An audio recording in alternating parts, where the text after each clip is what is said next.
my.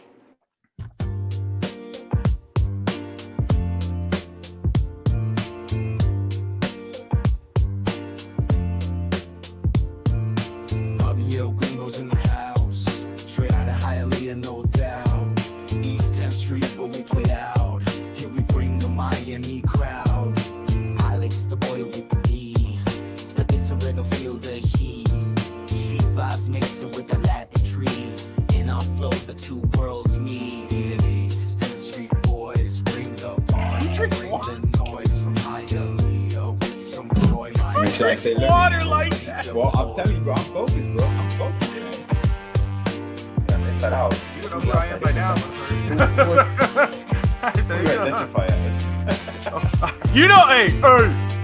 When Alex takes a shower, the dude goes for 3 hours. I mean, it's like, you know he's going to be gone for a while. You have time. Do whatever you're going to do. Go grocery shopping. Go eat dinner. Night, Latin spice and neon lights. All right. Hello, everybody, and welcome to another edition of East Century Boys Straight Out of Hialeah on Sunday night. We usually go Thursdays. But, life happens. We just got to do what we got to do. Anyway, I'm here with my brother, Alex. What's up, man? What's up, buddy? How you doing, man? I have my days confused, too, because when I'm like, oh, I got to do a show tonight, I'm like, wait, but what day is it today? It's not Thursday, dude. It's like, what? And tomorrow there's no school, so I'm like, wait a second. What day is it? What is happening right now? What's going on, man? What is happening right now? But I like the Sunday night show. It's kind of like the week recap. So it's pretty cool too. And yes, out there, I love the intro song is legit. Like it describes perfectly everything we do. Oh, I see. Oh, I see the comment. You see that? Whoa, that's right. Yes. The only problem is I can't see it. Hold on. StreamYard. Yeah, no, it's okay. I think it's more for the viewers. Yeah. Oh, he pulled out the old man specs. Oh, there you go. Yeah, you know you're an old guy when you had the pull out the glasses the tip right here, the tip. Yeah. Oh, I just do that when I'm mad at somebody. I'll just look at them like with my glasses kind of down, and they go, "What?" It's like badass kids. But no, man. So happy to be on. We didn't get to get on Thursday night because it was Tristan's birthday.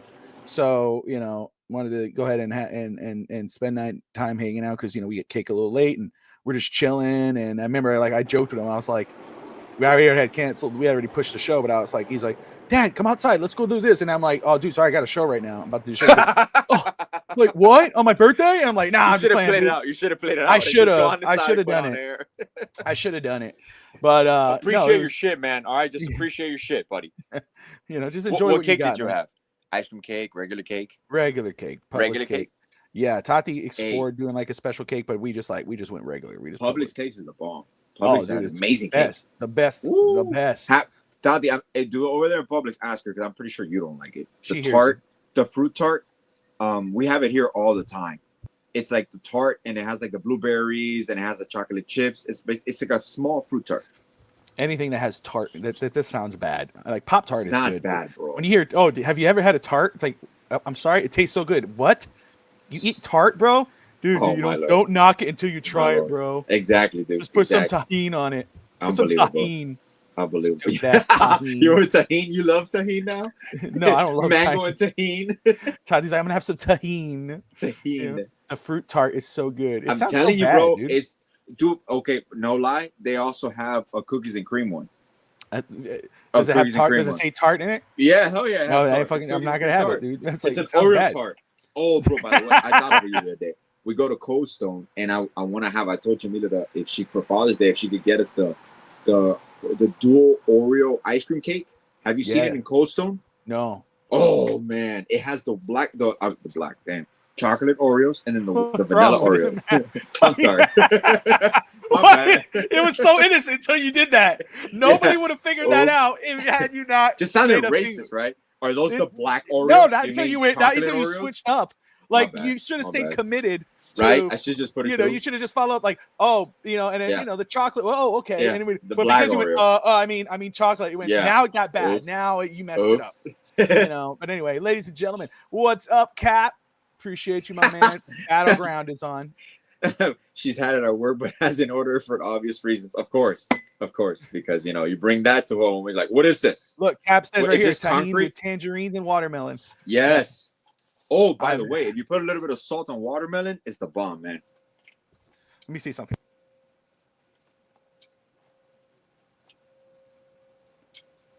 This is nice. Just shuts us off in the middle of the show.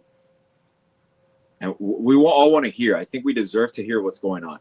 What is going on? What is happening? You have to wait till later. Oh, God, sorry, guys. She's... Dirty talk?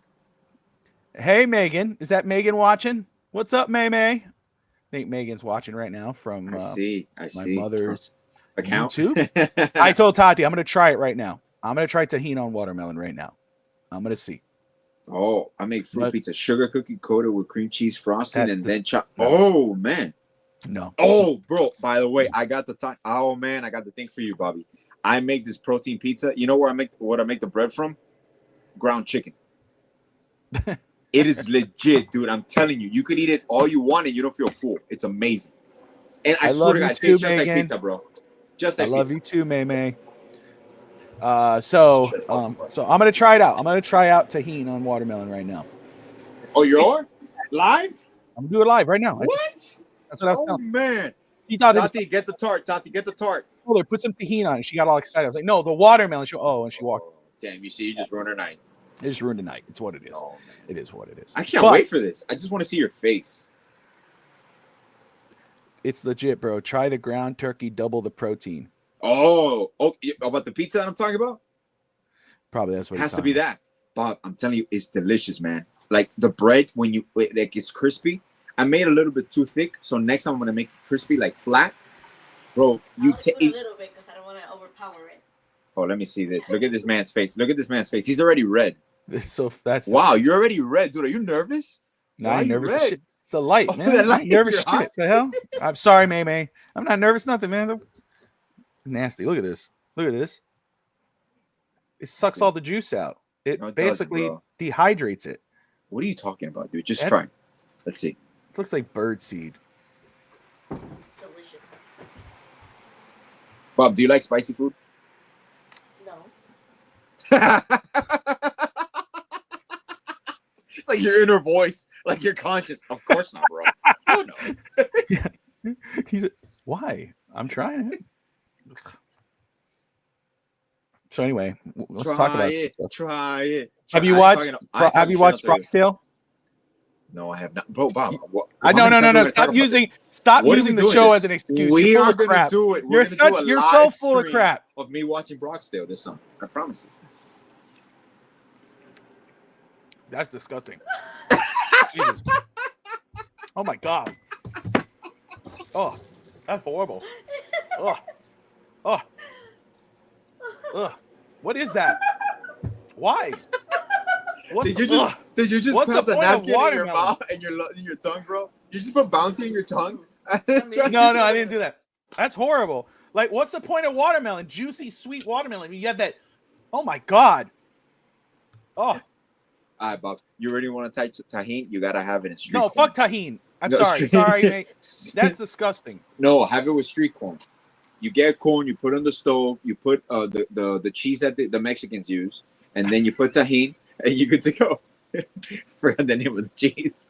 It's an acquired taste. You damn right, it's an acquired. I don't like street corn though. You don't like street corn either, man? I don't even know what that is. You pick it up? Do you cook it on the street? What's street corn? I don't understand street corn. Google Mexican street corn. I don't eat Mexican. It's like the fair, bro. It's like the fair. The fair corn. Megan goes, they fooled my Tio. It was disgusting. Disgustingly, I like it. They did, May. They fooled me, girl. They made me taste some nasty food. That's horrible. You tried it. I did try. I try a lot of stuff. There you go. But that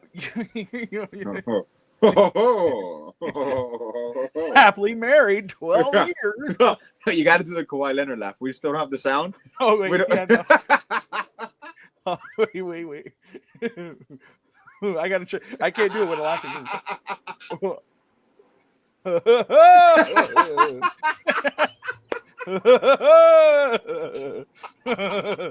That's horrible.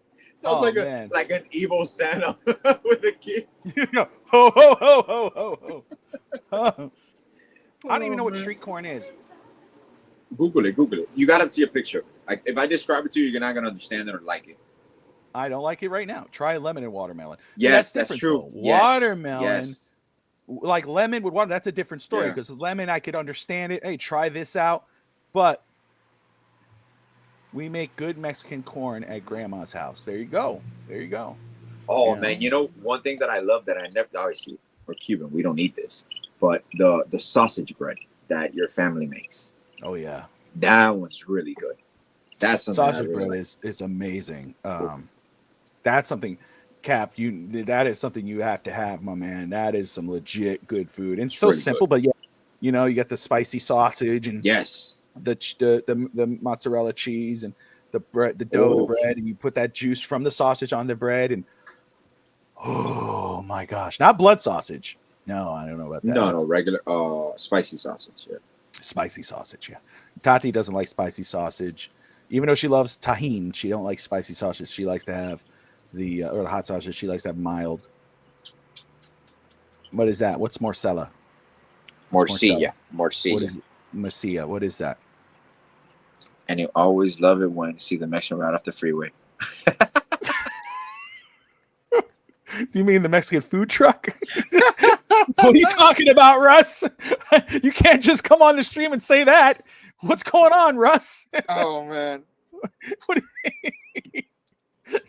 not anymore. No, it's like, it's like we just went to the store, bought the stuff to make. There you go. You see, can't live without sausage bread. Yeah, that's the blood sausage is morcilla. It's like darker, but you've seen it. You've seen it. I'm sure I have. Of course, it's darker. Anything with the meat with the blood is darker. But you know, so yeah, I tried it. So I never want to hear any more of it because now I have an opinion of it instead of fair an opinion now because I have my own opinion. You like it, I don't. Yeah, that I'm not lying. I'm not exaggerating. I honestly, that was terrible. Horrendous. You should try with mango. You took I didn't even say it, bro. Yeah, you just said the word without me saying it. Yeah. That's why I love you, bro. I got it's you, like bro. you always, you know, you just like, you know. It's the food truck or cart. Yeah, you had to add that in at the end, Russ. It all depends, man. It all depends. He's like, he get off the freeway. You know, it's the food cart. Oh. He doesn't even like mango. You don't like mango? That's not you true. don't eat mango? That's not true. She's just lying. She's just making up random lying, stuff. bro. I don't know what. Why are she's you doing. lying? Why so I just lying? don't get it. Like she, you know, just had this whole thing yesterday. She was like, "You're not gonna like the sauce." Started yelling at me about me not liking the ribs yesterday. She's making ribs today, and she was yelling at me about it yesterday. She's like, "Every time I try something different, you're not gonna like it." And I'm like, "I have it tomorrow. Yeah, why are you arguing to me about tomorrow?" And I ate the freaking ribs, and they were good. Yeah, I don't usually eat a lot really on a day. Like I'll have a little bit and then I'm done. I actually ate it all. It was you really ate it good. all. Cap, yeah, it makes sense because sometimes mango it's very like tissuey so I understand there's a lot of people that don't like the feeling, the texture of eating a mango, and there's people it's high in mercury too, so a lot of people. But I just mango on a hot day, you slice it up, and you see it's funny now that you say that. There's some fruits. There's a lot of people that there are fruits that they love the juice or the smoothie, but they don't like to eat the fruit. Yeah. That's when I've always thought about it. I'm like, wow, what's the concept of, and it's more nutritious to eat the fruit because your body breaks it down, but the taste is different. And there's fruits that when you mix, oh man, we go to Tropical. I think it's Tropical Cafe Smoothie. They have one of these smoothies called the Bahama Mama. It's delicious, bro. It has coconut, mango, I think strawberry with carrots. Oh, carrots. Yeah, carrots with juice is good too. But man, let me tell you something. So anyway, it's been a little bit. Tell me to leave you alone. She's always trying to put stuff in my mouth. You know, it's like, dude, reverse the roles. You know what I'm saying? Like, don't try to reverse roles. Yeah. I try, you try. You know, it's a give and take here. It's give and take. No, it's just give, bro. Yeah, it's just give. That's right. No, if I say try and he says no. Well, no, I don't know if that was the one. I don't think that. I don't know. I don't remember. Oh, at all. I got you, bro. I got you. I know what you're gonna like in mango. Do you guys have a Trader Joe's by there? Yeah. Okay. When you go to Trader Joe's, there's dry mango with like sugar. It's delicious, man. I That don't one you like could dry try. fruit. I don't like. You don't dry like fruit. dry fruit? No, Okay. sir. No, All right. no. No, I did have like one time I bought like what do you call like potato apple chips, kind of like the apple. Oh, I got you. Those Yeah. things. But I'm not a fan of dry fruit. I like fruit. And Okay. I've eaten mango. Maybe if I don't see, there's a thing. There's a difference between I don't prefer it. Like that's not something like I'm actively going to go, and things that I don't like. Tati, I don't know if it's a language barrier thing, but she doesn't understand that concept. Just because I don't prefer it, like I would prefer to grab this over this, does not mean that I distaste this to a point where, oh my God, you don't like that. It's that one time that I said no, and then it's like it writes the whole story of my life at that point. You know what I'm saying? It's like it's you're not in the mood for it at the moment, and then you don't my like God, you never know what I mean? It's that one time I said no, and it's like, oh, that's it. You don't like that? What do you mean? You're a liar. Like what? Like God dang, I gotta have it every time. You know, if I don't know if that was the time where I forgot what it was where she was trying to. No, it was somebody was giving samples at Publix, and she liked it, and she wanted me to go back because I didn't get a sample. She wanted me to pretend that I was going to go eat the sample and then I was going to give it to her. And I was like, I don't want to do that. And she's like, just go. I could just go back. They'll give you another one. The lady's cool. She's like, no, you do it. And I was like, are you trying to get me? And I said out loud, I was like, are you trying to get me to go get another one for you when I don't want it to cheat the system? I was like, I don't do that, ma'am. I'm an honest person. And they all started laughing and she got embarrassed. I don't give a shit. I'm sorry. I don't care. I cussed. You know, she was so embarrassed. If you don't dare try, I immediately register in my exactly. You see, there it is. She's admitted to it. That's it. I know that's the fact. Yeah.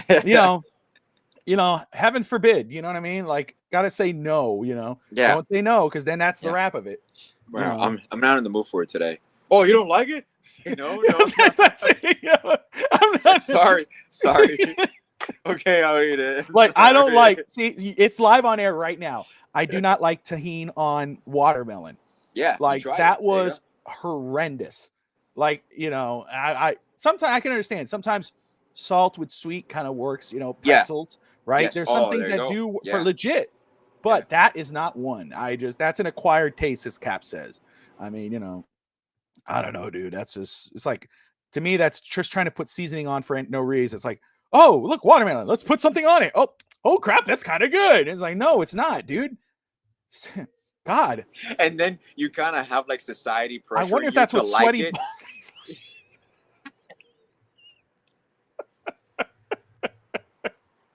No. If I go try this, try it. No, I gotta second guess it because now here's the thing. You say just try it. If I go try this, just try it, right? You're gonna judge. You're gonna get judged. Now right I'm gonna judge it because you're giving me stuff that's not good. If you say, oh, just try it. Now I just tried the tahini and it tastes it tastes horrible. Now I'm gonna second guess your judgment. So I'm not gonna, if you tell me try it, just try it. Like, no, because I know you hate crappy food. You like crappy food. Yeah. you know. Everybody's taste buds are different. That's the thing. Yeah, my taste buds are legit. Hers are ass, apparently. I mean, my goodness, it's just terrible, man. Oh my God. I can't believe I did that live on air. I should have done it and then judged it later because now everybody has my face of horrendous food. Oh yeah, That's gonna be a print screen. That's gonna be a print screen tomorrow. But you notice that, even though I didn't like the taste, I still swallowed it. See what I'm saying? I'm just learning. What?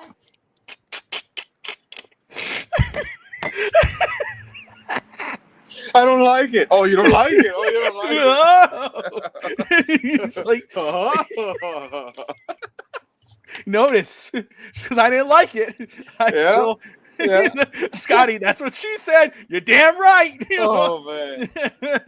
Oh man, we just got the show started. We haven't even talked anything yet. So Scotty, you haven't missed. Nothing. Well, you missed. We're 20 minutes in. We're 20 minutes we just into been a bunch talking of nothing. Nothingness, which is fine. That's what we're about. A whole bunch of nothingness. Right. Hey, Russ. Let's just say I did think before I said it. Yeah. It was exactly. It was intentional. Trust me, bro. I'm having fun right now, and I'm only drinking Coca-Cola with tahini, apparently. With tahini, man's trying to wash the tahini away. It's not doing anything. I've been taking a break. Well, I'm glad, bro, that you've been able. You come back, my man. Let me do this before I forget. Yeah. So, We'll get into some Dolphins. We'll talk about what's going on currently with Miami. We'll talk about the Heat. Ice Cube had some stuff to say about Pat Riley and the Miami Heat. Did you get to see that at all? No. When he spoke today? No, he spoke. I saw it yesterday. I don't know if he spoke yesterday. No, I haven't but seen it. He said, and so I actually loved what he said, and I'm 100% with him. And then we'll talk Brett Farve too, because did you get to finish that doc? I saw it. Yes, I did. Perfect. So we're gonna talk about that documentary. Yeah, I did. Brett Farve. And but so I want to say though, so as you guys know, if you follow me on Twitter, then you already know. But with FTSN, those who follow the network and the shows and all this, how all the shows we've been doing, how much we've been growing the team, fantasy now. Plus, they killed it the other day. They had a 24-hour live stream with a lot of great guests from the fantasy football community, where they were raising money, and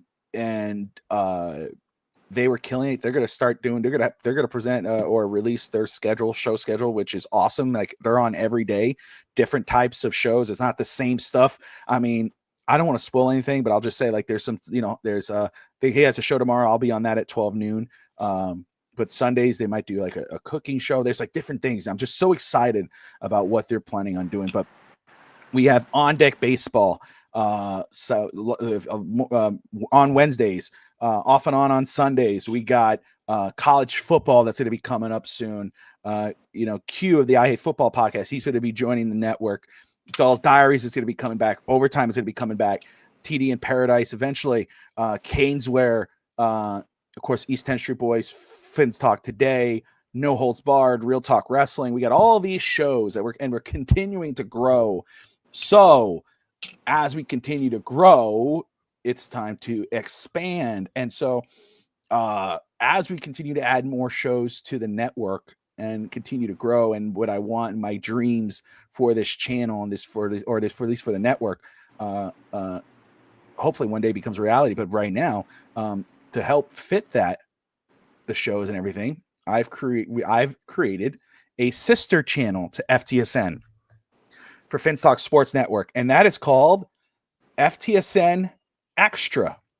Okay, it's a brand new YouTube page, same new shows, original content, same FTSN flavor. You'll have some of the OGs of FTSN channel, your favorite personalities. You'll have some new personalities on there, some new shows.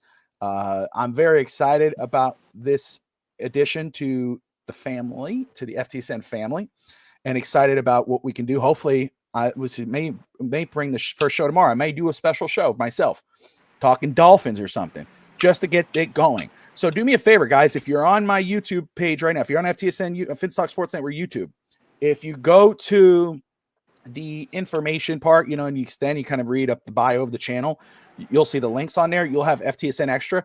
Do me a big favor, go to that page and hit the subscribe button. Okay. And hit the notifications bell, because we're going to have brand new content, original content, new personalities, are the personalities that you love to watch or love to hate. We're all going to be there. And we just got some new fun shows, experimental shows, all these different type of things. I'm very excited about getting that one started. Okay, now let's get back into it. Cap says, very, very interesting. Yes, very, very interesting. But anywho, my brother, so talk to him. Let's get into it as we get off the food talk. I did try something. It was disgusting. Glad that that's over. I'll never have to hear about that again, and I'll never have to wonder why she loves it so much. I do wonder why she loves it so much. I never want to hear her say anything about, oh, it's disgusting again. Never again. But anyway, so Jalen Ramsey, as we get closer to June 1st, we await what happens with Jalen Ramsey in regards of, not if, but when he will get dealt. It's not if or when, it's when, not if, because more teams are interested in getting him than most anticipated. We know the Los Angeles Rams are very interested in reuniting with Jalen Ramsey. Dallas Cowboys are in on that. So we continue to await how that's going to play out. Scotty says, I feel all the talk around the Fins has been so negative. It has started to wear on me. I'm a positive guy and look for the best in everything. All I've heard is so far is to fire McDaniel, Tua sucks, etc. Let me get into that very quick. Scotty, because I get that, bro. I 100% get it. Here's my thing. You could, and not you, but to those Dolphin fans, you cannot believe in Tua as the starting quarterback. You don't believe, dude, I don't know. They need to get better. Or, man, I don't know. I'm not a fan of McDaniel, man. He hasn't showed me anything. Or, whatever. Fine. Fair enough. But here's the case. Here's the deal. Tua is your quarterback next season until he gets hurt again. Coach McDaniel's your coach until he gets fired. He's the coach of the Dolphins. So instead of rooting for the team to fail so you could be right, and this is not to you, Scotty, this is just in general to those Dolphin fans, right? Instead of rooting for your team to fail just so you could get on your high horse and say, I told you so, actively rooting for your team to fail, or your team or your coach or your quarterback or whomever to fail, it's ridiculous. You should actively be rooting for them to succeed. You should actively root for you to be wrong. Man, I don't know, dude. I just haven't seen enough from Tua to be the guy to feel like he's the franchise quarterback. I don't think it's fair to say that. I don't believe in McDaniel as a coach right now. I just don't feel he's done enough. He's been bad play caller, blah, blah, blah, blah, blah, blah, blah. You could say that, but then go, you know what, though? I hope they prove me wrong. That's what you should be as a fan. That way, when on Sunday or Monday or Thursday, whenever you're watching them play, and then Tua throws maybe 4 touchdowns that day, maybe he has a killer day, you're rolling on out. You're cheering. Hey, damn, this is awesome. I don't know, dude. There's some people that just like to. This at a point now. It's like what you see on social media, where some of the toxic stuff that people love, they just love to be miserable. They've kind of let that actually leak into what they do on screen or in life. It's like, oh, dude, everything's horrible. The Dolphins are going to suck because we've always sucked, and our owner sucks, and our coach sucks, and our quarterback sucks, and they all suck, and they eat tahini on watermelon because they suck. It's like all that extra stuff. It's like, dude, can't we just you know what? That should be a conversation when the Dolphins are out of the playoffs. Okay, Scotty, damn, dude, they're 4-10. Then, man, we're 4-10. This is crap. The team hasn't performed well. Mike McDaniel hasn't done his job. Tua has been injured, and when he's playing, he's throwing 10 interceptions. We need to move on from those guys. Then that's when you should do that. That's when you're allowed to be miserable at that point. You know what I mean? That's when you should be saying they should be fired. All power to you at that point. After a certain point in the offseason, when it's like, oh, they're all coming back, you could still state, I just don't believe in those guys at those positions. But I root for their success, because if they're successful, the team's successful, and I'm a happy Doll fan. But if you're going, dude, they're going to go 1 and whatever because of our quarterback and our coach, and they're garbage and this, and it's like, dude, what are you doing? Like, what's the point? What's the point of it all? What's the point of saying all that? I don't know. But anyway, I get it, Scotty. But I will say, that's what try to tune down the hate, man. Be you, be positive. I understand the concerns amongst the fan base who are concerned about going into the season, because you still have those DSG.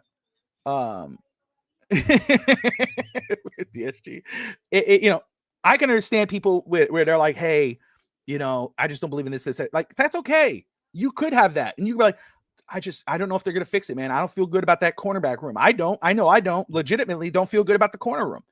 I think that could hurt Miami, but we'll see. Hopefully Cam Smith surprises me. But to actively be like, oh, it's going to be just horrible. Oh, it's like, come on, what are we doing?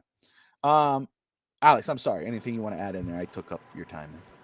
Oh, no, I mean, well, first and foremost, based on the schedule release, the NFL seems to believe that Miami is going to be much better than what other people and common fans seem to believe. There's going to be a different kind of culture message being sent. There's one thing that I took from the Chain interview. I believe it was like 2 weeks ago or 3 weeks ago. And he kind of like echoed how upset they were about being called out by people that didn't want to be there. I don't know how he worded it, but he's like, this team is together, man. Like we're gonna surprise a lot of people. And I understand the evolution of a coach in regards to McDaniel. It's also very difficult. A coach like McDaniel might do better with a younger team because they'll respect him more. Aside from veteran players, that they'll still respect him because he's the head coach, but they feel that they're not in a winning situation. And for example, I understand Calais Campbell going back to Arizona, ending it where it all started. Ramsey doesn't want to be here. You accommodate him as best as you can, and you build interest. You build basically a little mini bidding war. I know it's not going to go crazy. We're not going to trade him for what we traded for him. We're not going to recoup that. And either way, Ramsey's an older player now. We're never going to know if it was really about the money or not. Obviously, it was a relationship with McDaniel. Whatever the case may be, to me, what I see, the team looks hungry, man. And I know our cornerback room is still not set. I know they've made calls to Asante Samuel Jr. There's going to be more. There's going to be a little bit more of a veteran presence there before the season starts. We're aware of that. But look, man, I compare this to when you look at the defense. I kind of compare it to the Bills situation, and I think I said that during the draft show, where they lost top name defensive backs, and somehow the team played better. So there's a synergy when a team becomes one, that you feel that you're playing for another person. You feel that you're playing for a greater cause. Sometimes these locker rooms with veterans and younger players gets divided, and then a house divided cannot stand. And it comes to detrimental on-field play, behavior, off the field with your coaches, a disgruntled environment. So honestly, at this point, the Dolphins really right now, they're really a young team, aside from Tyreek Hill. They're a young team because Terran Armstead retired. Calais Campbell left to Arizona. They maybe have a few veterans, but predominantly, this is their core. It's young, and honestly, at this point, they got really nothing to lose. They just got to play. They got to play to their identity, and their identity is going to be determined early on in the season. Are you going to be physical? Are you going to be explosive? Are you going to be a balanced team? So this year is going to be really important how they come off the gates. I like that, what you just said. They nothing to lose. And so here's where I stand. I talked about this a little bit on Finn's Talk today. I said this on Finn's Talk today with Fish Tank. We did like a way too early schedule prediction when it got released. Oh, okay. And I mean, and a lot of people did. And I don't, it is way too early. I don't think it's fair to really say what for sure may be happening because we don't know what the final roster is going to look like until when that preseason hits. We see the 53. What's happening after June 1st? We know Jalen Ramsey more likely to be gone. Who's in that defensive back room? Who did Miami sign in the linebackers room? Is Kappa saying that's what he's concerned with? There's a lot that could change all that. Yeah. On how we're feeling. But the one thing I will say, for the first time, like last year, I forgot where I was a little higher on Miami's potential of the season compared to this year. Looking at the as we wait for Southwest to fly over.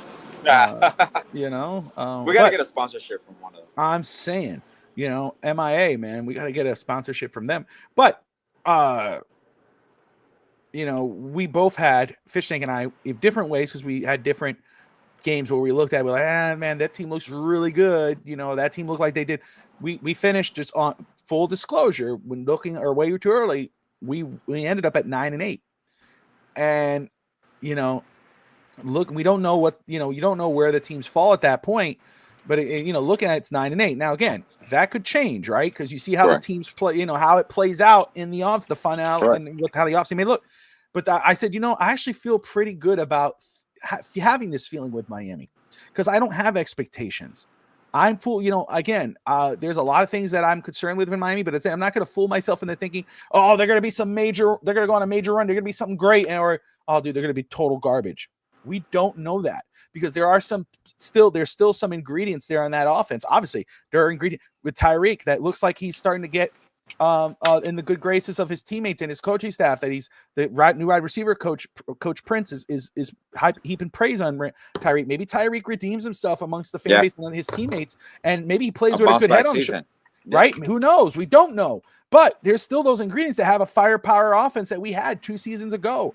Devon Achane, Jalen Wright, Ollie Gordon, Jonnu Smith, Tyreek, Jalen Waddle, Nick Westbrook, Malik Washington. You just mentioned it's a lot of a more explosive. That's what I'm saying. Yeah, that ingredient is still there. Now you go, okay, offensive line. Look on the front end, Alex, and you know I always use this analogy. You and I, growing up, working Walgreens on East 9th. You know, what was the thing? Well, you know, we don't have a lot of stuff back there. Okay, move whatever you have to the front, make it look fuller. Front end, Miami looks good on offensive line, decent at least. You know, we don't know what we have in Patrick Paul, but we know he's our starter. He came up from Tarn. It's a question mark, but we're okay there. Savanea at left guard. I'm cool. I love that kid. I'm excited about him. We'll see how he plays out. Aaron Brewer, James Daniels, Austin Jackson, great. The back end is where you're kind of like, you know, you still got to do a little bit of work there, but at least they put some work into that offensive line. D-line looks a lot better than it did last year, even though we're missing Calais Campbell. I'm excited about that D-line. Yep. Linebacker, there's a couple pieces. The secondary is something I'm concerned with. You know, and the secondary didn't play great last year. But let's not pretend that Ramsey had a great season. He did not. No, he did not. So it's not and like, Jordan that's what I'm saying. Had like a horrible season. Absolutely. So, you know, there are some things where you go, okay, yeah, there's still those ingredients there that might turn it around and have Miami can have a killer season. That's why they're on prime time, even though they're not very good on prime time. That concerns me with prime time. I see 5 games. I'm like, oh shoot, you know. But at the same time, there's a reason because Miami still has those attractive pieces. And guess what?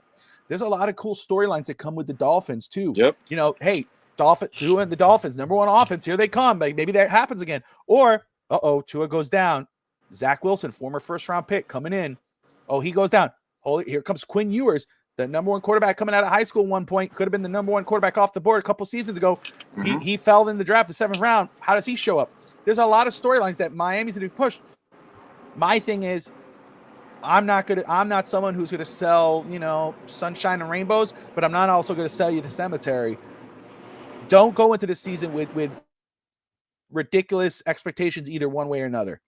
This year, it's on Miami. It's on the Dolphins. You cheer your team. You know, if they win, awesome. If they lose, you hold them accountable. You know, but just sit back and enjoy the season because Miami has given you no reason either to believe that they're going to be garbage because they're always mediocre. If they're not garbage, they're mediocre. And they haven't given you any expectation to be great. So this is the year where it's on them. 9-11 with good health. That's fair. You see, I had 9-8, Scotty. So, and it's so true. It's so true because you're looking at those games and you're thinking, okay, if everybody stays healthy, this is where it kind of just based on how the roster looks. That's how I see it playing out. But if they stay healthy, there's a lot of question marks in regards to that because Tua is huge on that. Tua goes down. Go ahead. Cap makes a great point here. When I say that they have nothing to lose, they have a lot to lose in regards to McDaniel, Tua, because you've built this team for them basically and around them. Yeah. But I don't know how to explain it when people don't understand. When you're part of a team, when you're part of a coaching staff, it really comes down to the game. You can plan, you can coordinate, you can do film, you can do reps. That does not guarantee how you're going to perform in the game. Now, when you're an elite athlete, when you're a professional athlete, practice translate directly to the game. When I mentioned this year that they have nothing to lose, is I feel that it's going to be a seamless transition from who they want to be to who they will become. It takes time to go from the spectrum of who I want to be, and it takes time to get there. Who are we? And I feel that this is the year that they might achieve that. If not, they know there's going to be certain changes, but you kind of have a calming sense that the front office heard what people were saying. We need help in the front offensive line. Boom. Okay, we need help in the trenches and the D tackle. So a lot of people don't think they're sexy picks, but I think the front office hit on every early round pick. Great value, like you mentioned, youth. So this is a young team. This isn't, people are talking about the Dolphins window being like, we don't have that window anymore, realistically, because even when Tyreek is gone, you got Malik Washington, you got other players that will step up. When you have a Devon Achane, a Jalen Wright, you got playmakers all around. So there's a reason those primetime games come. Now, when you remove that monkey off your back and you're like, you know what? Fuck it. Let's just play. Let's just play. When you play football, that's when I think, for example, Tua is the best at what he does, when he's just playing football. Now he has a little bit more protection up front. He has a little bit more time. He has more playmakers. When you diversify that offense and you're multidimensional, your tight ends are Juno Smith became he always was a playmaker. McDaniel started using his tight ends. He drafted Ollie Gordon, so that basically is a replacement for Mozart. He's a power running back. And then you got your playmakers in Achane and Wright. You legit have talent and speed all across the board. And you got a big-time possession receiver in the sense of, obviously, he's not a top 10, 15 receiver, but he gives you that difference where now you can have a fade and you don't have to worry about Tyreek Hill and the speed. You have height. You got a possession receiver. So there are things that I've seen in this offseason, and obviously we're not done yet, but you kind of see them tackling the points that, all right, we needed that, we needed that, we needed that. And obviously what you mentioned is true. The DB room, that's the one that you want to kind of see how do you fortify that. But they're playing this year, and to me, is there pressure? Absolutely. There's always pressure. But this is a year that could be a revelation for Tua, for that offense, kind of like a build back for them, because they were a revelation a few years ago. But when you take the league by storm, people will start scheming for you. That's what people don't understand. You're professional athletes. You're not a local kid going to play in different towns in an AAU tournament. No, these are professional athletes. They do this for a living. That's a professional coaching staff, professional film studies. So they will find a way to neutralize you. And now it's on you to find a counter to their counter. And I do believe that this year we do have the experience, even with the youth, to have a balanced team. That's why it's funny, because all these years that we expect greatness and we're like, 12 wins, 13 wins, 11 wins, and then they always fall short. I believe the roles have been reversed. People are not expecting them to be good this year, locally. This is the first time that national media or experts might push them further than the local media and local fans. And I think that's a testament to, obviously, the product that has been on the field the last couple of years and how we've fallen short of expectations. But now when you fall short of expectations and they're lowered, you have a chance to over-exceed them. And you have a chance to surprise a lot of people that didn't expect it. And I think this year, I'm going to summarize this year, but it's going to be a surprise year. I really do think Miami's going to surprise a lot of people. I will say, too, I love Savanea, the guard that we took in the second round. He was my top offensive lineman in the draft. Just, great alone watching his film. And I mean that sincerely.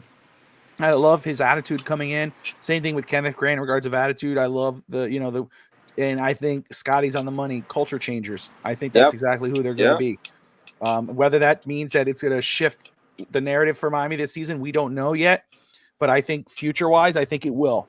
You got two dogs on both sides of the ball, and they could end up being two leaders. I look forward to seeing it. Yeah. I look forward to it. I'm with you, Scotty, 100%. So as we wait for Southwest or Delta or American Airlines to fly over Alex and that more portion of time, we will get to it's like the schedule release video. No more rock bottom, only ways up. Which shows that they're in tune with it. They understand. They're in tune with the fans. They understand the frustration. And that's, to me, that's the number one sign of success. When you acknowledge what you fail at and you try to work on it, that is number one in any success, in any profession. You cannot be in denial. You cannot be in denial. You have to acknowledge what you're not good at and you fix it. So let's move on to the Miami Heat. First off, NBA wise, I love the way it's going. Yep. I love what the Eastern and Western conferences, the finals. I mean, in regards of teams, OKC, Minnesota, Indiana, New York. Indiana is on fire. It's fun. It's a fun ride. Yeah. You know, and we'll see. I don't expect New York to get swept. You know, I expect them to at It's least gonna win be a hard for game. them. If they lose this game, it's gonna be hard for them. Well, the referee they got coming in, he might change that. You know? Scott Foster. Yeah. Idiot. But playoff Respectfully. basketball exposes teams. We all knew New York had a liability in physicality and speed because Jalen Brunson dribbles the ball for 15, 16, 17, 18 seconds. And you got complimentary player, but you know what? When you play your starters that many minutes, they're gonna be exhausted at a certain point in the season. Like, I am super excited. Like, don't get me wrong. Like, even if the Knicks were to come and win it and whatever, Yeah. it's still cool because they haven't been there in a long time. It's the Knicks. But like, I really want to see Indiana go to the final. I really want to see Indiana, whether it's Indiana OKC or Indiana Minnesota. You know, and at that point, whoever wins wins. I'm just looking at a fun series. Alex, are you out? No, I'm good. I was in and I'm good. Can you hear me now? Yeah, you look like you fell asleep, but you're like, No, it just froze up. I'm trying like to look rigor mortis sort of was set in at the anyway. But yeah, all I'm saying is that I'm absolutely like I am like I'm cool if New York gets to the final. I'm okay with it. There's no hate there. But I would love to see Indiana versus either OKC or Minnesota. I just want to see it because at that think point it's going to be Indiana OKC. And there you got the best defense, the best offense. It's speed. It's basketball. But I'm okay.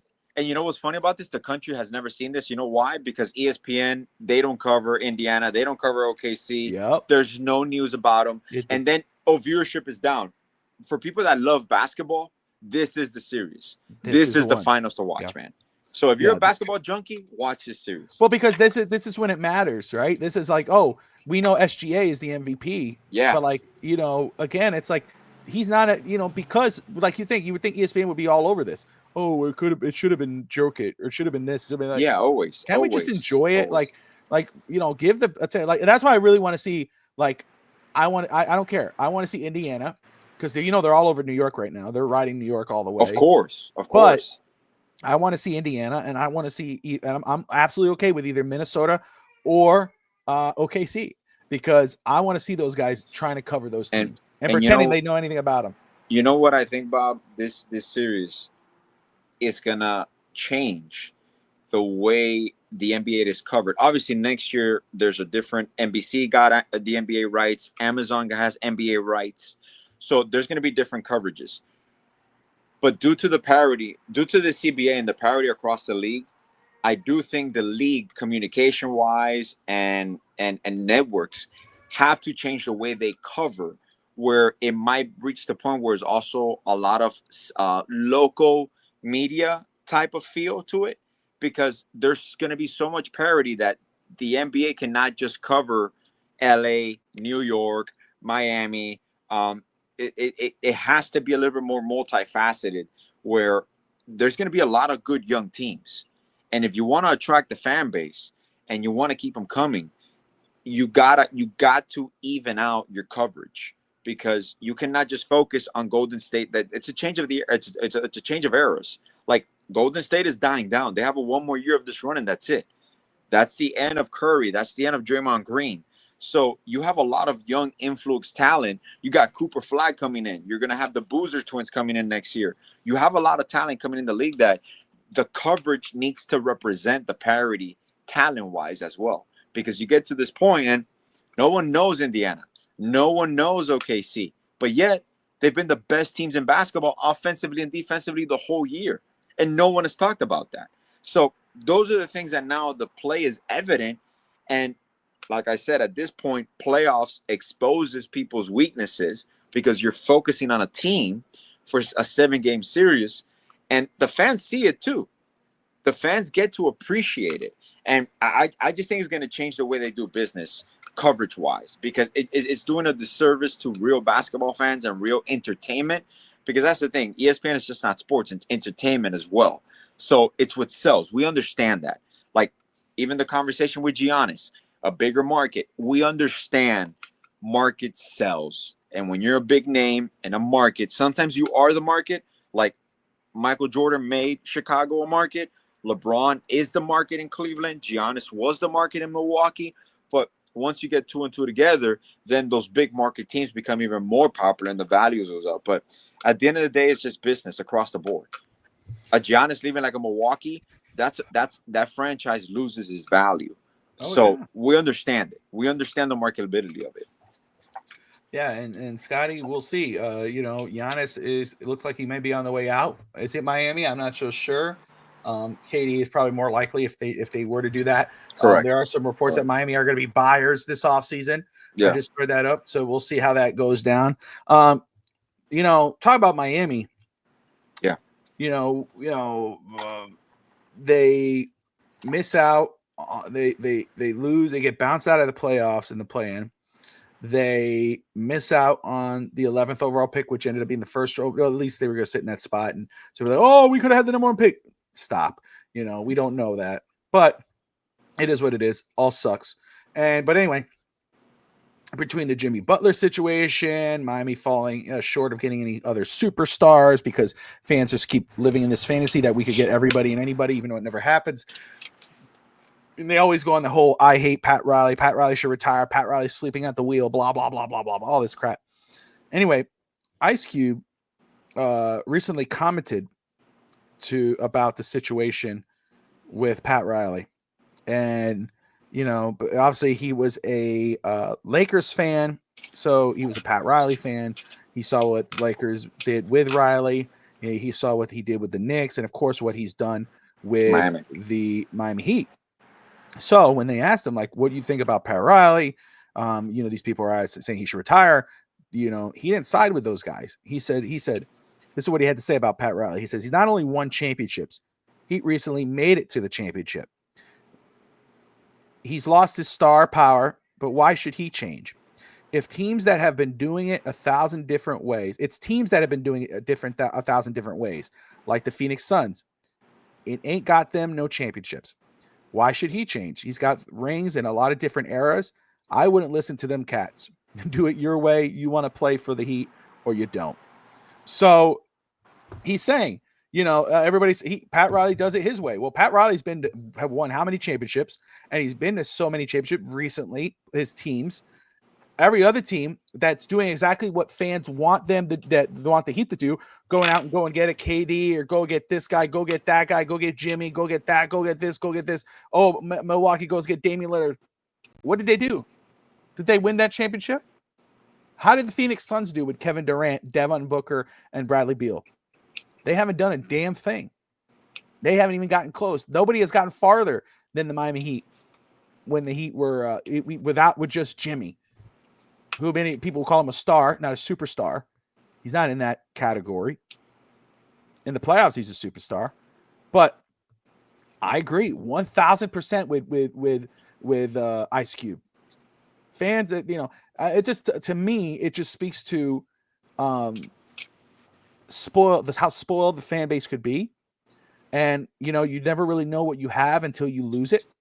There are teams that would love to have a Pat Riley and running their football team or their basketball team. This is not Phil Jackson who took over the Knicks and they were horrible. Pat Riley's been doing this for a long time and he's been doing it better than most. He's one of the best ever, not just as a coach, but as an executive. And I love that somebody in the stature of a Pat Riley, of a Ice Cube, says it, and he's so right. He's like, okay, you want him to go get superstars. Oh, go get Kevin Durant. Go get this guy. Oh, you should have traded Tyler Hero and Bam Adebayo, and you should have went and gotten this guy. Okay, let's say we did that. What do we win? What do we win if we get a KD and a Jimmy? Because KD and Devin Booker is probably. Would you think Booker is better than Jimmy Butler? Overall player, absolutely, yeah. Okay, well, okay. Let's leave it at that. But okay. Jimmy is a different role. Okay, but still, yeah. Jimmy, Devin Booker. Correct. You have Devin Booker. You trade for KD. You trade for Bradley Beal. Two guys that Heat fans wanted the Heat to get. Right. What did that get them? Nothing. Yeah. They didn't even sniff the final. Yeah. But and that's insane because it was a badly constructed team And I will say this, but people understand. Bradley Beal would have been a better fit in Miami than he was in Phoenix. And I still didn't want Bradley Beal because of his contract. But Bradley Beal would have been a better fit in Miami, structure-wise, with Jimmy, because Bradley Beal would have been your number one scorer. Over there in Phoenix, you don't need him for that. And then he doesn't play defense. He doesn't rebound the wall well. So, and he's an older Bradley Beal. So those are situations that you said, like, you go over the top, but you have the wrong personnel. Like, you can't go all in with that personnel because it's not successful. And then you have a coach that is not a defensive-minded coach. So that just goes downhill, and he gets fired again. So now you fired 3 coaches in 3 years. Like, there's no stability there in those concepts. Oh, it's not just Phoenix though. You look at Milwaukee. Yeah. Milwaukee, who won a championship without a Damian Lillard, they did it organically. Correct. They go out and they go get Damian Lillard, which he wanted to go to Miami, and hey, let's go get him. Well, guess what? Portland that wasn't on Riley, that was on Portland. That he didn't want to work with Miami. He didn't want to do what Damian Lillard wanted, so he traded him to Milwaukee. Milwaukee gave up a farm. They got Damian Lillard. How many championships have they won since they traded for Damian Lillard? No, and now he's gone. He's out the whole season. He tore his Achilles. He's out the whole season. I'm telling you, the East is open again. Well, again, you look at Brooklyn, right? When Brooklyn did it, KD, Paul Pierce. Oh, even though I'm sorry, yeah, KD, James Harden, whatever. Anyway, you go there. It's like, oh look, they did what you want Miami to do. And how many championships did they win? 0, right? I'm not crazy. They won 0, right? James Harden, wherever he goes, how many rings does he win? They go, oh, we're going to pair him with Paul George. We're going to pair him with Kawhi Leonard. We're going to put all 3 of them together. We're going to get trade for Paul George. Get him with Joel Embiid. Man, the Heat should have done it, man. This is why Pat Riley sucks. Pat Riley sucks, man. He didn't get Paul George. Bullshit, man. James Harden. Oh, how many rings did they win? They didn't win anything. Oh, dumbass. Yeah. It's the stupidest thing, dude. It's a change. And the one thing that bothers me about this is I understand Miami's kind of was in the in-between situation with Jimmy. And obviously I'm not going to fault this year, but predominantly it's very difficult to change the way you play mid-season. It's very difficult. And for people that don't understand this, you cannot go through training camp and planning for a whole season the way your offense is going to run, even with professional coaches. And sometimes when you looked at Miami's offense, even as a high school coach, as a spectator, you're like, the fuck are they running? Like, what is this? Like, this offense doesn't go anywhere. And you start realizing it's like, it's the personnel, it's a situation, it's a lot of things. But what Miami's facing now is how much is too much? What names are going to come up? Because obviously, if Giannis asks out and he says Miami, you're going to try to acquire him. But now, what is working against you? Giannis signed a contract extension a year ago or 2 years ago. So he signed for 4 years. Milwaukee has full control of this situation. He has no leverage. Like, he can say, oh, yeah, I want you to be traded here. But the GM already said it. He's going to go out for blood. He's not going to trade Giannis for what Luka got traded to in LA. Like, people don't understand that. Luka didn't have an extension signed. That's why Luka didn't go for that much. And he's still a generational player. So, to me, when I see the parity now, when I see the East is open, okay? Boston's not going to be Boston next year. They're going to be missing Tatum completely. Jaylen Brown is facing a situation where he might have surgery to repair his meniscus. So Boston could drop even out of the play-in. They could be a play-in team, realistically, because they still got some talent, but they got Porzingis might be moved. Drew Holiday might be moved. Now you got the ascending teams. You got the Pistons going up. Orlando needs to make a move because if not, they need to balance that team out. Orlando needs to be there. Cleveland might make a move. New York, to me, the team that is set for the next couple of years, the Pacers are set. This is who the Pacers are. So the East is open, which is tempting for Miami because you can go all in with KD. It's not going to cost you that much. People don't realize this. People think they hear the name KD. It's not going to cost you as much as it's going to cost you to acquire a Giannis. Or, I mean, if you become a player for anybody. I know they've talked about Lauri Markkanen. I don't think he's going to be moved. But you're in a situation where you're balancing growing organically, developing your guys, while identifying which is not really is going to be a role player. Because OKC, obviously, they didn't draft SGA. They traded for him. Okay? That's great. But they did draft Chet Holmgren. They did draft Williams. They did draft Wiggins. So those are pieces where I see a Pelle Larson, where I see a Khalil Ware, where I see Keyshawn Johnson that we signed as a undrafted free agent. Those are pieces that you see that teams need complementary players, and you build a team organically. Look who's right now. Look who are the final four teams. The only team that was built acquiring through trade and free agency was the Knicks. The Knicks didn't, and maybe one of their I think maybe one of the rotational player was drafted by them. But aside from that, Indiana, all they did was trade for Halliburton. Everybody else was signed and developed by them, drafted and developed by them. Minnesota, same thing. All they did was trade for Rudy Gobert. OKC, all they did was trade for SGA. Everything else was organic. This is a new NBA. This is a new CBA. You're not gonna have you're not gonna have 3 max players on a team. It's not physically responsible. It's not smart. You have a lot of punitive penalties. You have once you get into the once you get into the second apron, the damages that will do to you long term. Look what the Suns are doing. Look what Boston is gonna do. Boston's gonna trade away some of their players because it's not smart. But it's not smart business. And unfortunately, people don't realize that. But when you see it now, and when you see the Heat situation, I think we're in a pretty decent situation. I just need to see what the next move is, because I understand if Giannis asks out, they're going to switch their focus to Giannis to see what is possible. Do I think we have what we need to acquire him? No, I do not. Unless he says Miami and Miami only, and we already know how that played out with Dame Lillard, and he only had 1 year on his contract. Giannis is not going to be moved to where he wants to be moved. Milwaukee will try to do right by him, but that's another thing. And I think this is going to change, by the way, in a few years. These players are securing these contracts just to secure the bag. That's perfect. But what you're doing is you're handicapping the team that you want to go play for, because now the team has to trade everything it has to acquire you. So Giannis is going to go from a situation in Milwaukee where he has no help to a situation to another team that had to trade every piece that they had, every asset that they had. And what is he going to do? Another 3-4 years of rebuilding? Like, that's when the business comes in. That's when you got to be smart when you do these contract extensions, when you demand these trades.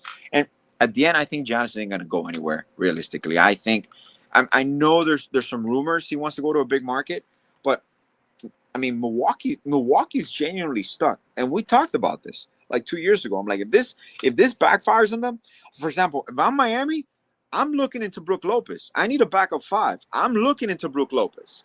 Those are people. I'm looking into the Bobby Portis Jr. Those are the situations where Milwaukee needs to get younger, and they got no draft assets. They got no control over their picks. So yeah, it got you 1 championship, but like I tell everybody, what's the point of just going for 1 championship? Like, why would you gut a team for 1 championship when you can build a perennial title contending team like OKC is doing, like Indianapolis is doing, like Minnesota is doing? So the NBA is there will be some seismic moves this offseason, and it's gonna be a trickle-down effect. You're gonna go from the Giannis, the KD. There's going to be obviously some surprise player that request. I believe Sabonis is going to be moved in Sacramento. I believe Sabonis is going to ask out of Sacramento. The only thing that Miami Heat are facing is the question: how far are you willing to go? Is Bam tradable? That to me is the biggest question in the offseason. I don't believe he's going to be moved. I believe there's a chance they move Hero. I genuinely do, but I would still not be surprised if Hero's part of the team going forward. And you build organically, and you make a move for Durant. A move for Durant is not going to cost you Hero. It's not going to cost you even Wiggins probably. It might cost you a Rozier, Robinson, a Hakis, a Jovic, a first-round pick. Those are things I'm willing to go with, because even if I got Wiggins is my primary defender in my backcourt. So those are things that are not going to cost you as much. But then you realize I'm not trading Ware. I'm not trading Khalil Ware. I'm not going to trade. If I'm trading Hawkins, I'm not trading Pelle Larson. So those are things that you have depth in the right places, but it's not going to cost you the farm. It'll cost you 1 young guy and maybe a first-round pick. That I'm okay with. If I got to move for Giannis, I understand it's Giannis, but to move for Giannis is going to cost me Hero. It's going to cost me all my first-round picks. It's going to cost me Hawkins. It's going to cost me Jovic. It's going to cost me everybody. But he is Giannis. So those are the things that you weigh. You're like, damn, do you pull the trigger? And I'm pretty sure they'll pull the trigger for Giannis for whatever they need to do. There you go. There you go. So we'll just wait it. We'll wait and see. We'll just wait and see. That's a nice segue. Yeah. Just like, let me catch a breath. We'll just wait and see what happens. We'll just All wait right, and see. cool. Thanks. Not man. much left to say. Yeah. Not That's our much show left for to say. tonight. That's it. That's a wrap. That's a wrap. What else are you talking about? Brett Farve. Oh, So, growing up, man, we would play street ball. We'd play winter bowl at the park, Babcock. Correct. We were cold. We'll have fun. We did tackle football. We did street ball, and we'd always talk about the type of quarterbacks. And for me, I was always Rich Gannon, Brett Favre.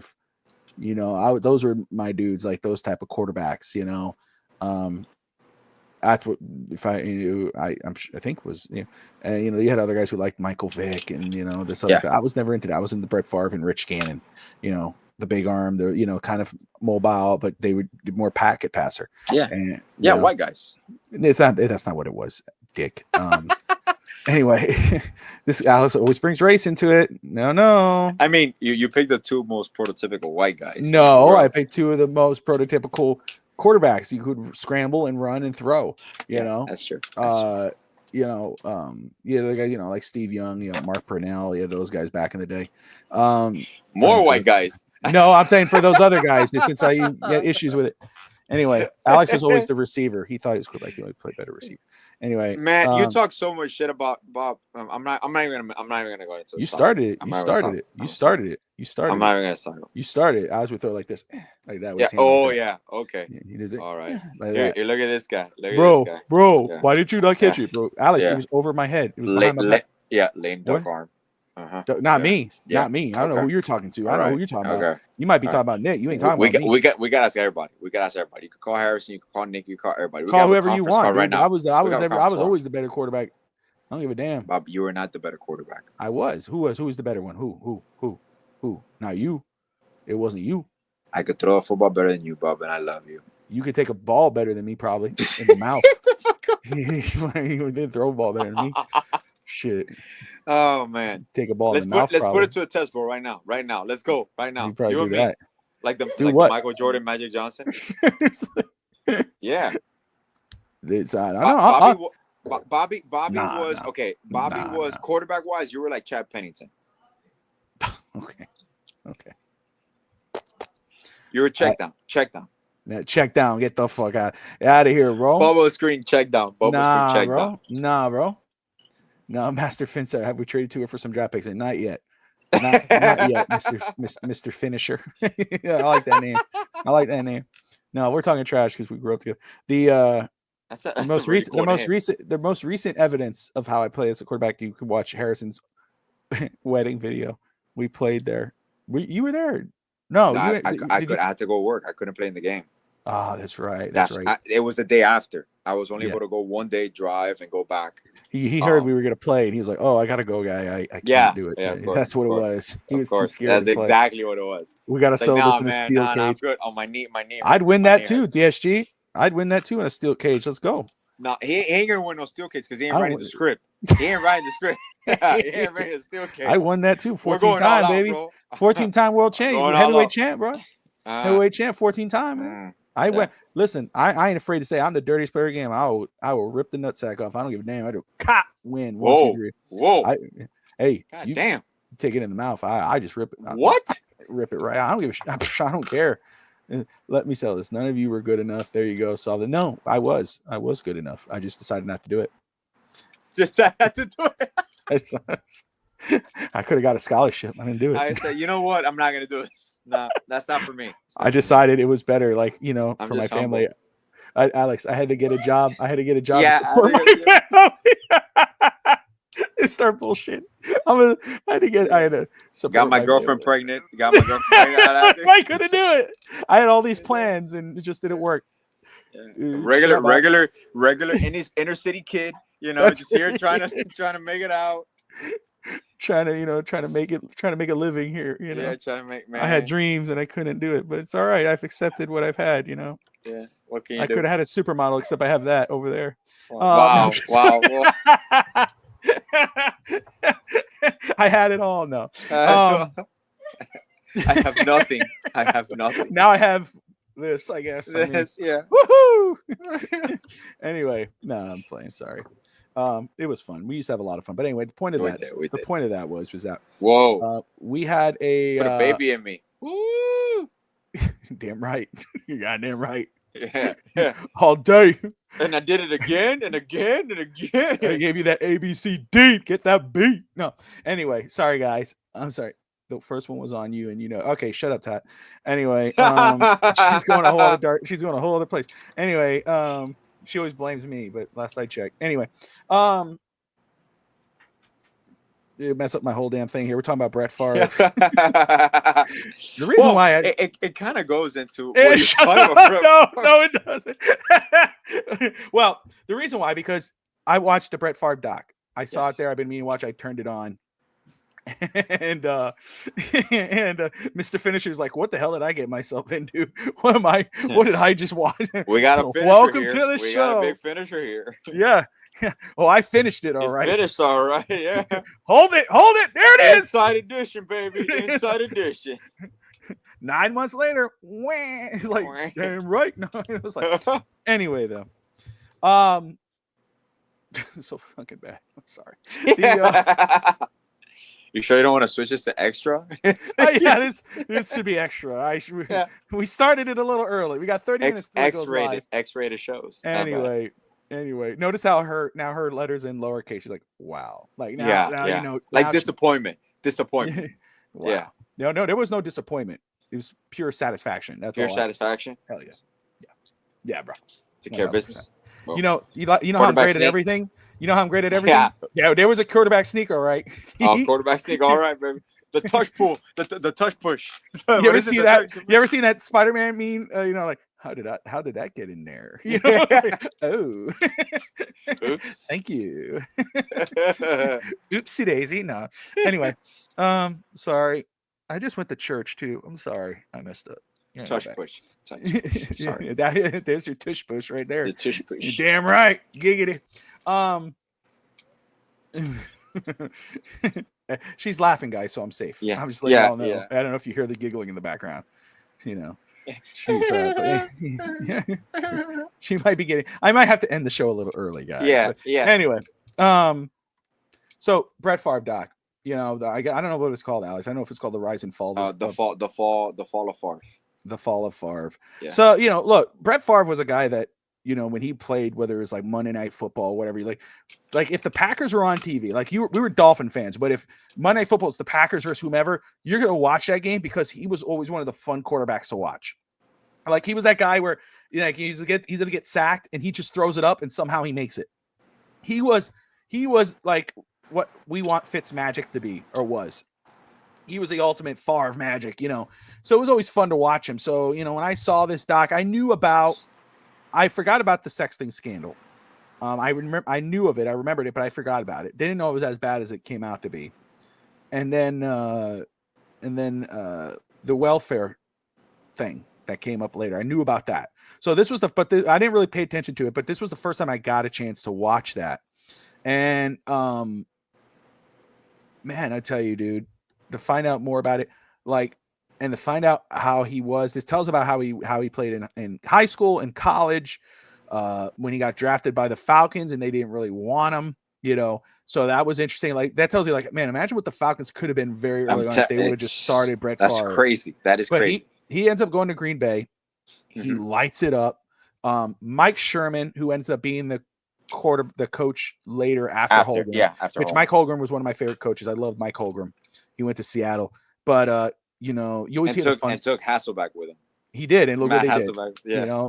They didn't win nothing, but they still were one of the best teams in football for a long time, or most competitive teams. But there was one little inkling right away where it's kind of like, I always kind of suspected, but it kind of said it when he was doing dumbass throws or something, and Sherman told him, "What the hell was that? What are you doing?" And he ended up saying, he goes, "What are you going to do about it?" What? I was like, "Oh, okay. All right." To me, that's not a leader, dude. That's not to me, I was like, it's like, damn. And then you find out, we knew the story. One of my favorite Favre moments was and they didn't bring up the game, but they brought up that when his dad passed away. Oh, Monday night. Yeah. The Monday night football game against the Raiders, I believe it was. And that was one of my most favorite games. Humanized them. It humanized them. Them. But it was one of the greatest moments. I mean, to play after your dad passed away and to play the way he did, which was amazing. But I remember watching that game. Yeah, that's one of my games that I'll never forget. That's not a Dolphin game. That's a game that's not a Dolphin game that I'll never forget. It was that game. And so, but anyway, they talk about that, and they talk about how when his dad died, it was kind of like, oh, dude, then it was open season. Like nobody was there to check him, And so, but they talk about when his wife had cancer, and that was another one where he had cancer. She had cancer, and then it's like, oh, Brett Farve lives up to the moment. But you find out that the writer tells him tells in the story that the editor had said, hey man, I want you to write a story about Favre, say Favre the family man. And this guy said that he had seen enough of Favre in bars and places at different parties at night that he was like, I don't write fiction. I'm not going to do that. And I was like, oh, interesting. So then, of course, they go into the whole Favre, I may retire, I may not. Maybe I will, maybe I won't. I don't know.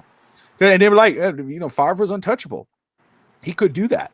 And then one day he became touchable when they drafted Aaron Rodgers, and they knew who they had in him.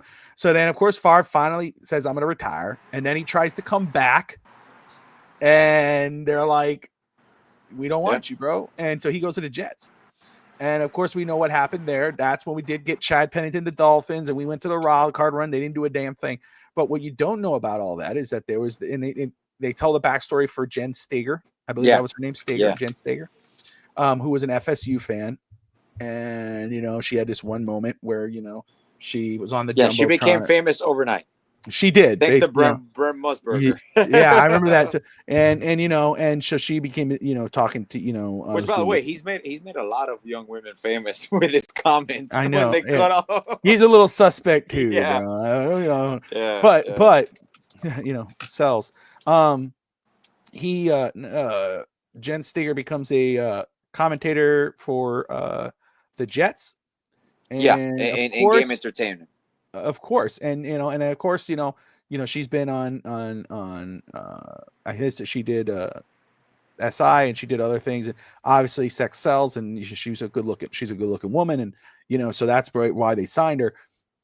But Brett Favre, married man and all that, took an eye to her, got somebody to ask her for her number. She's like, he's married, I'm not interested. Somebody ended up giving her his number, or gave him her number, so he started texting her and telling her, hey, which is illegal. Yes, it is. Which is illegal. And started saying, hey, what are you doing? You want to come up to the room? And hey, I'm alone tonight. I'm thinking I want to do something bad, maybe a bad intention. Like, what the hell are you talking about, bro? What are you doing, dude? You're Brett freaking Favre, dude, and you're begging, like, and what you're doing, like, it's so wrong. You have a wife at home. Anyway, don't matter.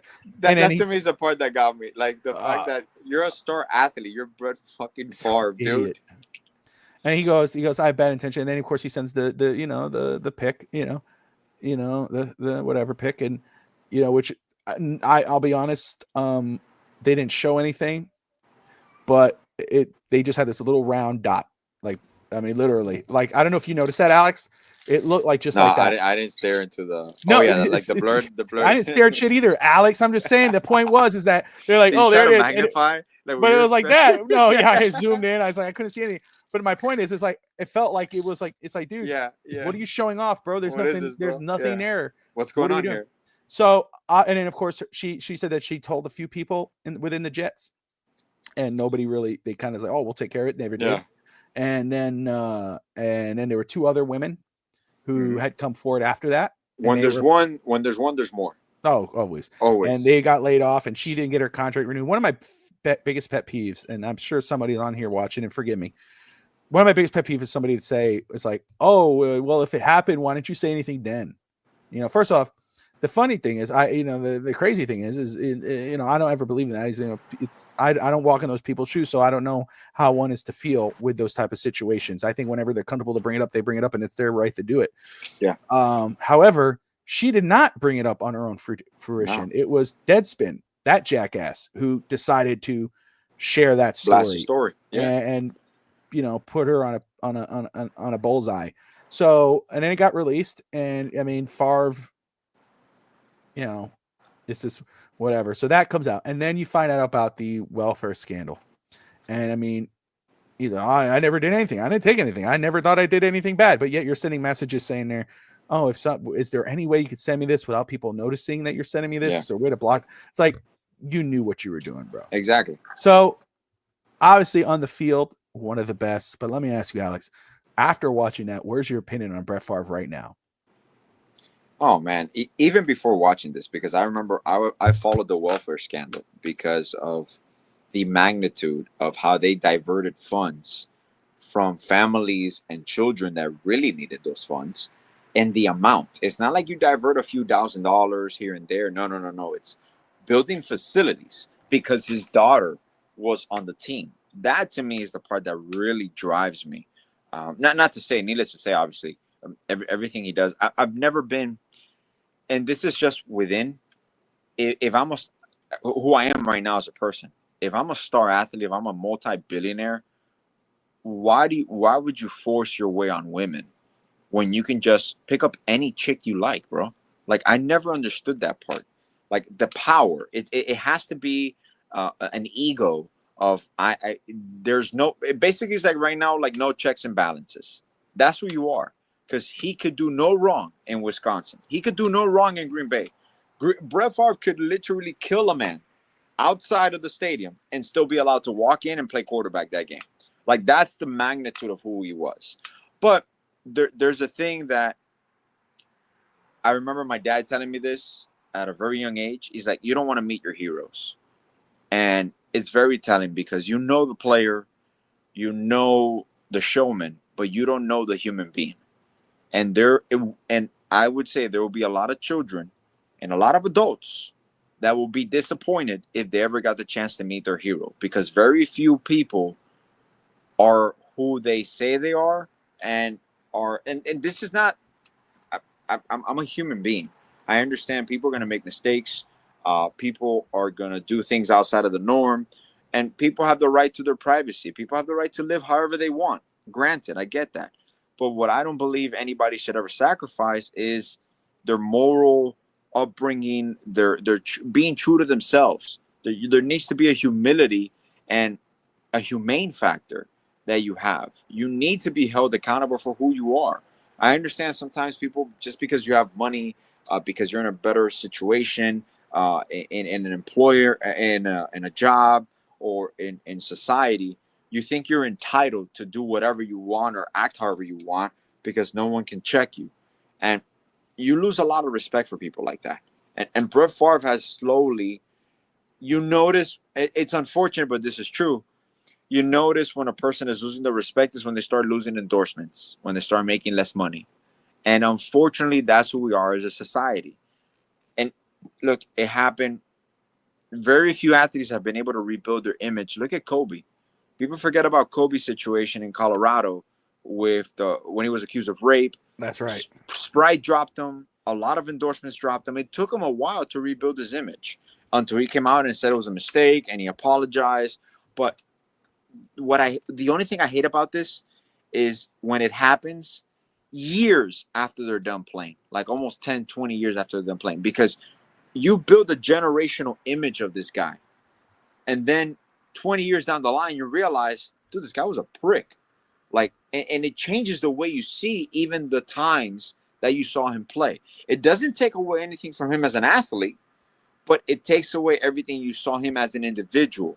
And there was always stories, for example, like, I would be stunned if, for example, you hear this about John Cena, because just using John Cena as an example, why? Because he's fulfilled the most Make-A-Wish Foundation request ever. I don't think he's ever turned down one. That tells me who he is as a person and not just as an entertainer. Well, and you look at Cena, John Cena, even like when fans record him, even when he doesn't want to be recorded, they come up at the camera and go, "Hey, John," and he goes, "Stop." He goes, "Hey, stop for a second." Like, he doesn't get disrespect. Like, he doesn't get, exactly, even though they're being disrespectful, he goes, "Don't just do that. You should wait, come to me and go, hey, are you okay if I record?" And exactly, you know, that's the difference. But there's an etiquette. There's an etiquette. Mm-hmm. Yeah. There's an etiquette. No, I'm sure he does. I'm sure he does. Everybody has a dark side that don't. Okay. Every human being has a side that he does not want the public to see or know about. And people sometimes feel guilty because they think a certain way or they think of these things. And actually, this is funny. I heard this in the Dan Lebertard has one of his shows is the South Beach Sessions, and he had Patton Oswalt, and he had a great quote that he said, people sometimes are afraid of their thoughts because they think what they think is who they are, and that's not necessarily true. And it hit me. I'm like, it's insane because sometimes we have thoughts and we feel guilty for having these thoughts. And you're like, wait a second, you're allowed to have any thought you want because you're not controlling that. It just came to you. Now, how you act on it or what you do, that is who you are. So when I see these people, Brett Farve didn't just think about this. He acted however he wanted to act with whoever he wanted to act. And he put it through his family, through it all. That's disrespect. That's a level of humane disrespect that as a person, it damages who you are. And now there's a huge, to me, the worst thing an athlete could have is after he retires, there's a question mark next to his legacy. That to me is what, you know what, you brought up John Cena, and I'll just say this. If you want to talk about a wrestler with that situation, right? Someone who the fans adored and was the ultimate good guy and everybody loved him and whatever. I'm talking about fan wise, majority was Hulk Hogan. Yeah, Hulk Hogan was that guy, and not talking about recent stuff, but just like that video that he was recording, on the racist rant, full on and everything he was saying, and it's like that killed people's perception of him, where it came out. And then, then you hear like, oh, how he apologized and how he has taken ownership of it. Like now there are people who will legitimately, they will not say Hulk Hogan's one of the greatest of all time. They will not do it anymore because of that one thing. Yeah. Right. And now of course, the extra, but that run rate, like you can't separate who you saw in the ring or in the field or whomever to the guy who's off of it. And that's the problem. And that's what happened with John Cena. And that's what, of course, Hogan said his lesson learned on that, was don't get recorded. Be careful. Of course. That was his thing. And that's what it rubbed people wrong way. When he went to apologize to the locker room, and you had African-American wrestlers there and everything. And, they're looking at this guy who probably was a hero to them. Yep. And they're looking at him going, yo, man. And he goes, the main one thing I learned here, guys, don't get recorded. Watch what you say in front of cameras or whatever. He didn't know the camera was there, but I'm paraphrasing. I don't have, but to them, that was the nail in the coffin. They were done with him at that point. Yeah. And now that's like, it's crazy that there's some people who will not say now, like, they'll say everybody but Hogan in regards to anything because of that alone. So that's a nail right there. And even though now, put politics aside of what he believes and whatever, because everyone has a right to believe whatever you want in regards to politics. But that part right there is what was the ultimate image killer for him.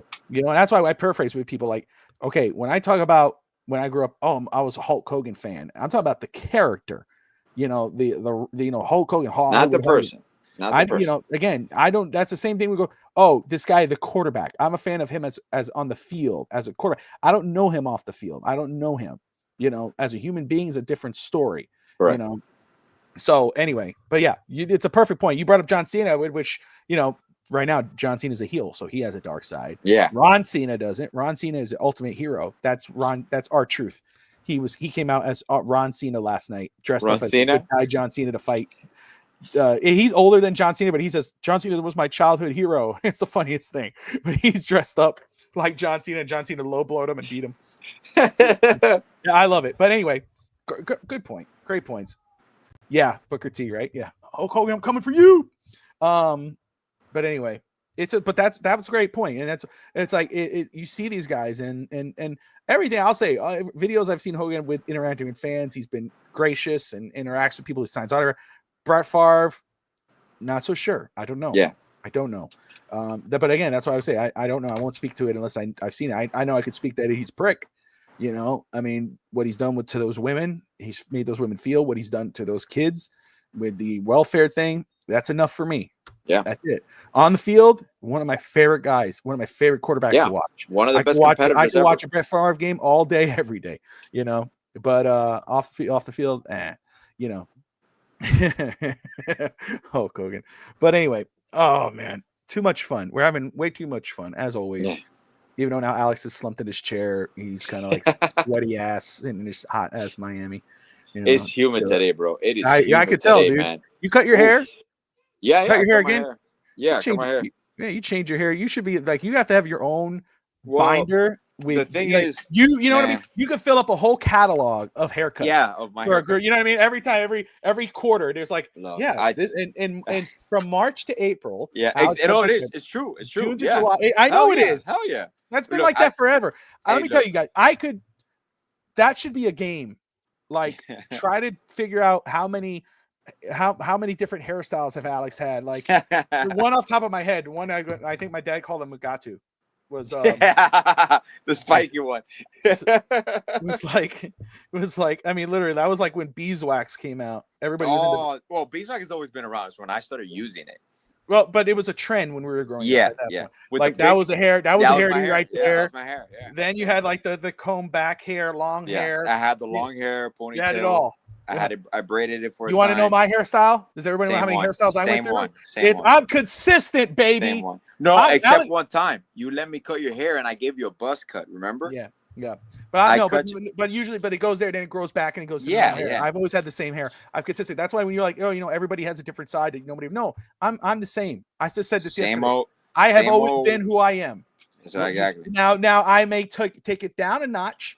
I may be, when I'm in front of a certain company, I may be down, but I'm always the same guy.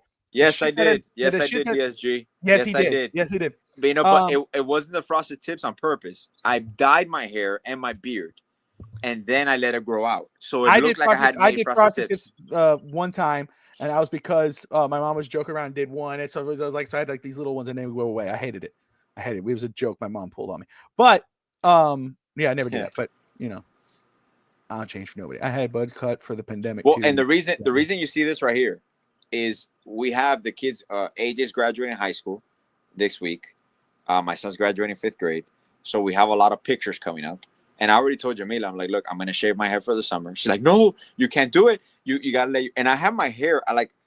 I had my hair maybe like yours. You're a little bit shorter than yours, Bob. In the top, I had like my little fade, and I had my hair. I had a comb over, and I just showed up with it like this, like a cut. I already cut the front myself, and I went to my barber. I'm like, hey, please let me finish my fade and all that. And she's like, you cut it too short. You see, you did this on purpose. You cut way shorter than we talked about for the pictures. And I'm like, now you're getting closer to what you want to do with the bald. And now you did this on purpose for this. I'm like, no, I just really like this. I want to go with this look from now on. And I told him, like, there's nothing better than waking up in the morning and I don't got to do anything to my hair. It's just boom, wake up, wash my head. See, I've always I like combing my hair. I like, I always have my same style. The one thing I'll say is the back of my hair. That's what I like shaved down. I want to get to because my hair sticks out. That's annoys the hell out of me when like a hair sticking out there. But yeah, Tati, I did buzz my head one time. That was during the pandemic and the barbers were closed. So I did that. Tati ended up using the machine and because my hair was growing out. It's comfortable as hell, bro. It's comfortable. Oh, that was my thing. I love getting it. She loved it. That was like, she was like, oh, you're the villain. I was like, what? I'm telling you, will look hold cool. me hostage. What? You will look like a whole thing. If the hairline gets to the point as you get older, you will look cool just shaving it off and leave the beard. Just shave it off, leave the beard. You see? Telling you. You're like Triple H, bro. You look like Triple H. Yeah. You see? No, I told Tati, I said, if my hair ever goes, like, I don't care about that. It is what it is. That little spot. But like, that spot, you got to do, Bob? You got to cut a little bit and just comb it to the side and you're good to go. I got you, man. I told her, I said straight up, I'll just shave the whole damn thing and just leave the beard.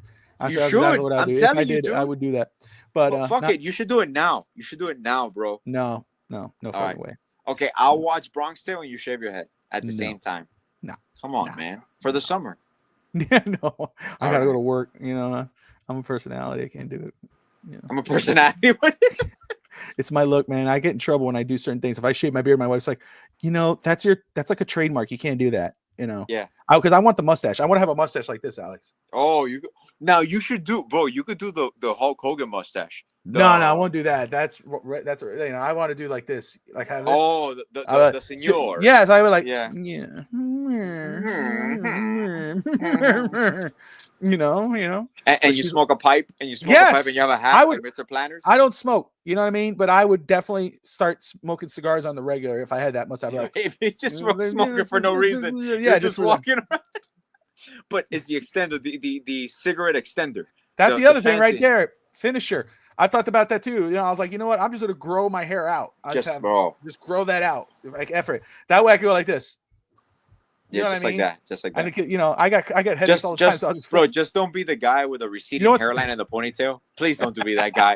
That he has a ponytail that starts like back here. Bald spot right here. All the way like, dude, what is that, dude? Come on, man. Just let it go. I just cracked my neck that's how messed up I am. I go like, shit, yeah. God damn. They're gonna collapse. Like, Anyway, we lost them. And we're gone. So, anywho, yeah. So we're about an hour and 35 in. Alex, anything you want to talk about before we wrap it up? No, man. I just want to see how did the Pacers win, by the way, since we've been talking? I don't know. Let me check this. Now, I just want to see how. Oh, New York came back. Of course they did, because of Scott Foster. What? Oh man, that Scott Foster dude. Oh, it's up by one. There's a okay. game, 5 minutes remaining. Cool. I'm gonna see the ending of that. Yeah. I just want to see an exciting. Like you said, I'm looking forward to June 1st. Do we have a show before June 1st? May. Oh shit. Do we have a show on June 1st? No. 26, 27, 28, 29. No, we have a show 29th. All right. So yeah. we would have a show. June 1st will be after. I want to see the moves that are going to be made. I am dying, for example, NBA wise, for the finals to get over with. Free agency starts, the draft. That's my, like, the way you feel about football and the draft and the free agency. That's why I feel. That's the way I feel about basketball with free agency and the draft. So it's an exciting few months. And honestly, aside from that, the Panthers, I want to see them go to be back-to-back Stanley Cup champs. The way what I saw yesterday and Kachuk, when you're up 6-1 and now you're going to target the person that took out Reinhardt, that to me, that's a team right there. Let's take a look at that. What's the Western Conference looking like right now? How's that game going? I think Edmonton is up. I think Edmonton won. Yeah, 6-1. Oh, you go. They're up 2-1 right now. It's looking like it's Edmonton and Florida again. Well, that's early for them, Florida. But yeah, Dallas is no joke. They made a trade at the deadline, and they're a good team. But and their head coach used to be our coach long time ago. Yeah, Peter DeBoer. Man, I don't know, man. I just love we're in the golden age of hockey right now in Florida. Like, yeah, I just love it, dude. It's and what insane, I love is when I put it on and how far we're dominating, and hockey is a different beast, man. I love going to those games. It's a fun game, dude. I told Tati because she hasn't gone to one, and she's like, it looks like. I said, you need to go next year when it comes back. It's an amazing game, dude. You see it. You're into it. The kids are into it. We're screaming. We're having a blast. Yeah, it's a fun thing. It legitimately is. But anywho, I want to thank everybody who's been watching and participating with us here tonight on East 10th Street Boys, straight out Hialeah. I'm Bobby El Gringo. That's Alex the Boy. I'll be back on tomorrow, at least for the hot takes. Man, I'm going to make sure I say that correctly. I want to make sure I get the show right. For those who are watching. I know it's hot takes, but. Hot cakes? No, it is. Remember McDonald's hot cakes? Cold brews and hot takes with Josh Kimmel, Fantasy Football. Yeah, Fantasy Football. He's going to be talking about the top defensive backs in Fantasy Football. And so I will be a part of that, co-hosting with him there. Just, he's the expert, but I'll be just having fun with him. And then I might do something later in the day. It's Memorial Day, so we're just chilling here. We're having a good day. So I might do a show on FTSN Extra just to get that ball rolling, get a live show going from there. So, but anyway, guys, we appreciate you all for watching. Don't forget to like and subscribe. We'll be back on Thursday night, 9 o'clock Eastern time for more East 10th Street Boys. Until then, like and subscribe, and good night, Miami. Peace. Bobby El Gringo's in the house. Straight out of Hialeah, no doubt. East 10th Street, but we play out. Here we bring the Miami crowd. Alex the Boy with the B. Step into